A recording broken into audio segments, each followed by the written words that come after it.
Baik,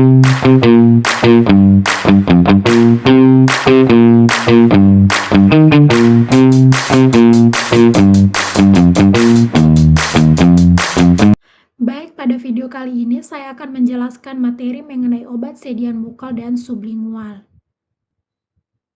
Nah, ada definisi dari sediaan bukal dan sublingual. Nah, sediaan bukal merupakan sediaan yang digunakan dengan cara meletakkan tablet di antara pipi dan gusi. Contohnya ada fentanyl bukal tablet atau film untuk nyeri berat pada pasien kanker, terus ada miconazole bukal tablet untuk infeksi jamur rongga di mulut. Kemudian ada sediaan sublingual, di mana sediaan sublingual merupakan sediaan yang digunakan dengan cara diletakkan di bawah lidah. Contohnya ada nitroglycerin tablet sublingual untuk angina pectoris dan isosorbit dinitrat sublingual untuk nyeri dada. Lalu ini ada anatomi dan fisiologi untuk mukosa mulut. Yang pertama itu ada hard palate atau langit-langit keras yang ada di bagian atas rongga mulut yang keras dan bertulang. Kemudian ada soft palate atau langit-langit lunak yang berada di bagian belakang langit-langit yang lunak dan fleksibel, membantu proses menelan dan berbicara. Terus ada uvula atau jaringan kecil yang menggantung di belakang mulut untuk membantu menutup nasofaring saat menelan. Buccal delivery atau mukosa bukal atau pipi di bagian dalam digunakan untuk pemberian obat secara bukal dengan absorpsi melalui mukosa. Kemudian ada sublingual delivery, di mana ini adalah area di bawah lidah yang digunakan untuk pemberian obat secara sublingual yang memiliki vaskulariasi tinggi sehingga absorpsinya bisa cepat. Kemudian yang terakhir ada gingiva atau gusi untuk jaringan, yaitu jaringan lunak yang mengelilingi gigi dan melindungi akar gigi serta tulang dan rahang. Struktur mukosa oral, yang pertama itu ada struktur epitel, di mana mukosa mulut tersusun dari epitel squamosa berlapis yang berfungsi sebagai pelindung dan penghalang absorpsi obat. Nah, epitel sublingual ini lebih tipis dibanding bukal sehingga permeabilitasnya lebih tinggi.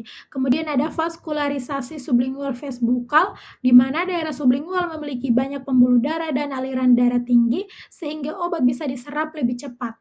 Daerah bukal sendiri juga tervaskularisasi baik, tetapi absorpsinya lebih lambat dibandingkan dengan sublingual.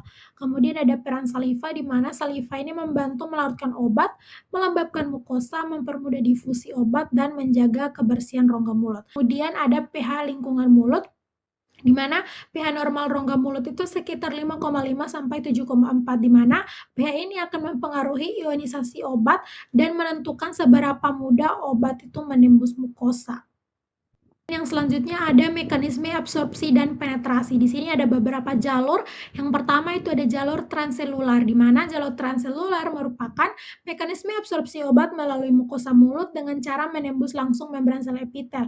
Nah, di mana jalur transselular ini lebih dominan dilalui oleh obat yang bersifat lipofilik karena mampu melewati lapisan lipid sel dengan mudah. Proses ini tuh umumnya berlangsung lebih cepat dan efisien. Kemudian ada jalur paraselular, di mana pada jalur ini obat itu akan berpindah melalui celah antar sel epitel atau tight junction, di mana jalur paraselular ini biasanya dilalui oleh obat yang bersifat hidrofilik dan berukuran molekulnya yang sangat kecil. Namun permeabilitas dari jalur ini tuh lebih rendah karena ruang antar selnya terbatas. Kemudian untuk penghindaran first pass metabolism atau FPM, di mana obat sediaan sublingual dan bukal memungkinkan obat itu diserap langsung ke pembuluh darah mukosa mulut, kemudian masuk ke sirkulasi sistemik tanpa melalui saluran cerna maupun hati terlebih dahulu.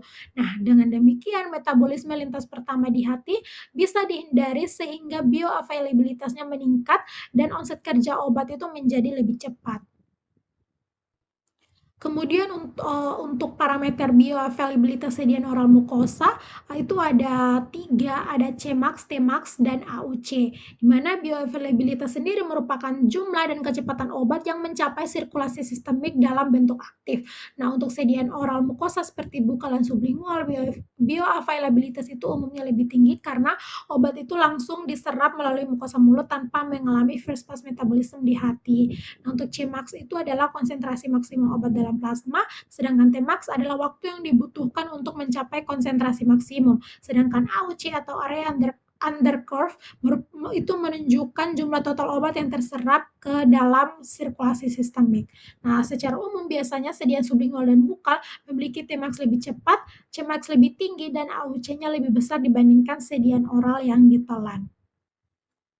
Kemudian ada tabel perbandingan profil AUC dan Cmax antara sediaan peroral dengan sublingual ataupun bukal. Itu bisa dilihat pada gambar di slide, di mana gambar ini menunjukkan perbedaan profil farmakokinetik antara pemberian obat secara oral atau ditelan dan pemberian secara sublingual.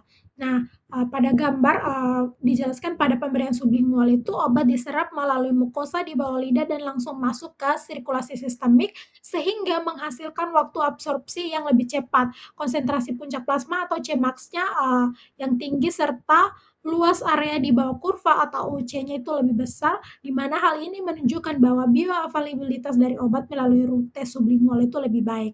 Sebaliknya, pada pemberian oral, obat itu harus melalui saluran pencernaan dan mengalami metabolisme lintas pertama di hati atau first pass metabolisme sehingga absorpsinya itu berlangsung lebih lambat, Cmax-nya lebih rendah dan bioavailabilitasnya menurun. Nah, secara umum, rute sublingual lebih sesuai digunakan untuk obat yang membutuhkan onset kerja cepat, sedangkan rute oral lebih umum digunakan untuk terapi rutin dengan efek yang lebih bertahap. Baik, sekian materi yang bisa saya jelaskan. Semoga materi ini bisa bermanfaat dan mudah dipahami. Terima kasih. Audio Jungle.